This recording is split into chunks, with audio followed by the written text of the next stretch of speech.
Welcome back. AP CM Chandrababu కుప్పంలో పర్యటిస్తున్నారు. గుడుపల్లి మండలంలోని అగస్మా సైన్స్ సెంటర్ కు చేరుకున్నారు. ముఖ్యమంత్రికి ప్రజాప్రతినిధులు, అధికారులు స్వాగతం పలికారు. ఈ పర్యటనలో అగస్త్య సైన్స్ కేంద్రంలో ఉపాధ్యాయ శిక్షణ కేంద్రాన్ని సీఎం ప్రారంభించారు. వసతి సముదాయ నిర్మాణానికి శంకుస్థాపన చేశారు.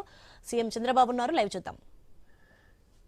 మనం చేయాల్సిన పని ఇన్నోవేటివ్ గా చిన్నప్పటి నుంచి మీలో గాని ఆలోచన విధానాల్లో మార్పు వస్తే మీకు చాలా బ్రైట్ ఫ్యూచర్ ఉంటుంది.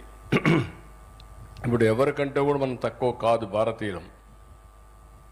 ఈరోజు మీరు ఒకసారి చూస్తే vision Viksit Bharat 2047 government of India తయారు చేశారు.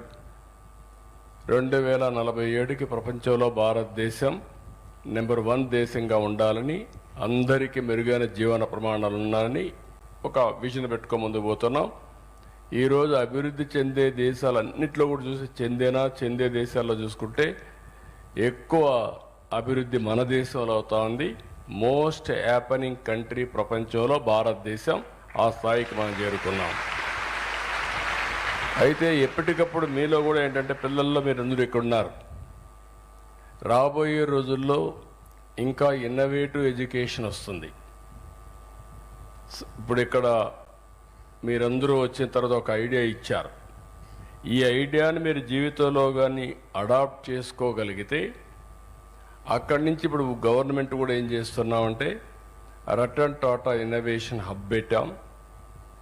అమెరికాలో సిలికాన్ వ్యాలీ ఉంటే మన దగ్గర క్వాంటమ్ వ్యాలీ దానికంటే స్పీడ్లో డెవలప్ చేయాలని, మనం అమెరికా కంటే కూడా బెటర్గా చేయాలని మనం క్వాంటమ్ వ్యాలీకి వచ్చాం. ఏఐకి ముందుకు పోతున్నాం. ప్రపంచంలో ఉండే అన్ని టెక్నాలజీస్ మన దగ్గరికి వస్తున్నాయి. ఇప్పుడు ఉదాహరణకు డ్రోన్ సిటీ పెట్టాం. డ్రోన్స్ తయారు చేసి మీరు ఎక్కడన్నా కానీ బయట పోవాలంటే తొందరలోనే ఈ సంవత్సరం 2026లో డ్రోన్ అంబులెన్స్లు తీసుకొస్తాం. ఎక్కడన్నా యాక్సిడెంట్ అయితే అక్కడి నుంచి హాస్పిటల్కి చాలా తక్కువ సమయంలో చేర్చే విధంగా అంబులెన్స్లన్నీ కూడా డ్రోన్లో తీసుకురావాలనుకుంటున్నాం. అది కానీ జయప్రదం అయితే ఈ సంవత్సరం వస్తాయి. 26లోనే బ్రేక్ త్రూ వస్తుంది. ఇది అదే మరి ఇంకొక పక్కన స్పేస్ టెక్నాలజీ. ఇప్పుడు మన శ్రీహరికోట దగ్గర నుంచి రాకెట్స్ అన్ని లాంచ్ చేస్తున్నాం. ఇప్పుడు రాబోయే రోజుల్లో శ్రీహరికోట పక్కనే ఒక 5,000 ఎకరాల్లో కమర్షియల్ పార్క్ తీసుకొస్తున్నాం. అక్కడ ఏవైతే సెటిలైట్స్ అన్ని లాంచ్ చేస్తారు ప్రైవేట్ వాళ్ళు. ఇప్పుడు సెటిలైట్స్ గారు వస్తే మూన్ లేకపోవడం కానీ ఇంకా చాలా 1-2 కాదు అనేక ప్రయోగాలు జరుగుతున్నాయి. రేపు రాబోయే రోజులు ఈ సెటిలైట్స్ అని మనం పెట్టుకుంటే రియల్ టైం డేటా కలెక్షన్ దగ్గర నుంచి 1-2 కాదు అనేక లాభాలు వస్తాయి. మూడోది ఎలక్ట్రానిక్స్ ఉంది. ఇప్పుడు ఎలక్ట్రానిక్స్ అన్నీ అందుబాటులోకి వచ్చేసాయి. ఇప్పుడు నెక్స్ట్ లెవెల్కి వెళ్తాం ఎలక్ట్రానిక్స్లో.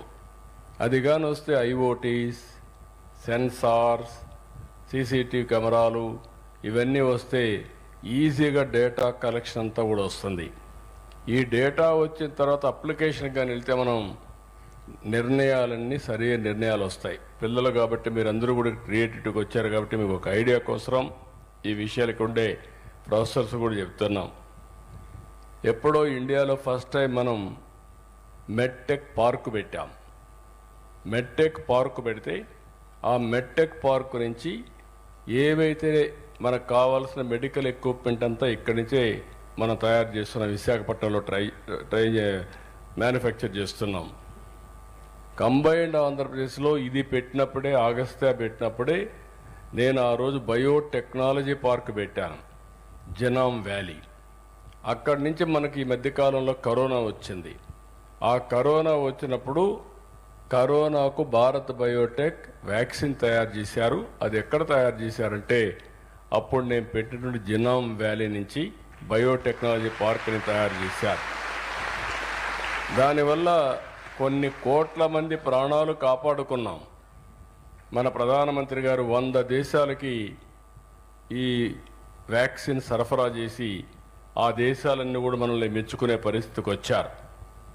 కాబట్టి ఇటీవల కాలంలో అనేక మార్పులు మీరు గుర్తుపెట్టుకోవాలి. ఒకప్పుడు కరెంట్ ఎక్కడి నుంచో వచ్చేది.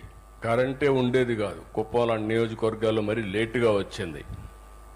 వచ్చిన తర్వాత కూడా కరెంట్ ఎప్పుడూ ఆఫ్ అయిపోయి, లేకుంటే పంటలు ఎండిపోవడం, రాత్రుల్లో పిల్లలు చదువుకోవాలంటే కరెంట్ లేకపోతే మళ్ళీ క్యాండిల్స్ పెట్టుకోవడం, ఇవన్నీ వచ్చాయి.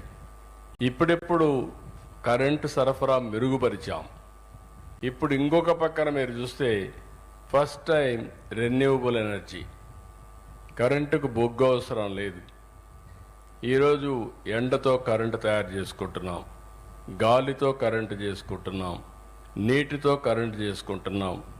నీటిని కూడా మళ్ళా కిందికి పంపించి ఆ నీరు మళ్ళా పైకి పంపించి అందులో నుంచి కరెంటు తయారు చేస్తున్నాం. ఇవన్నీ ఫిక్షన్స్ కానీ ఫిజిక్స్ కానీ ఇవన్నీ మీరు స్టడీ చేయాల్సిన అవసరం ఉంది. ఈరోజు ప్రపంచంలోనే మన దేశంలో మీరు చూస్తే గ్రీన్ ఎనర్జీ ఎక్కువగా తయారు చేసే దేశంలో మనమే నెంబర్ 1గా ఉన్నాం. ఎనర్జీ రేట్స్ తగ్గిపోతున్నాయి, కరెంట్ రేట్స్ తగ్గుతున్నాయి. నేను కూడా ఎప్పుడు ఎక్స్పెక్ట్ చేయలేదు, ఇంత డ్రాస్టిక్గా వస్తాయని ఆలోచించలేదు. ఈరోజు చూస్తే ఈ సంవత్సరం కరెంటు ఛార్జీలు ఆవరేజ్ ప్రొక్యూర్మెంట్ కాస్ట్ 38 పైసలు యూనిట్కి తగ్గించారు.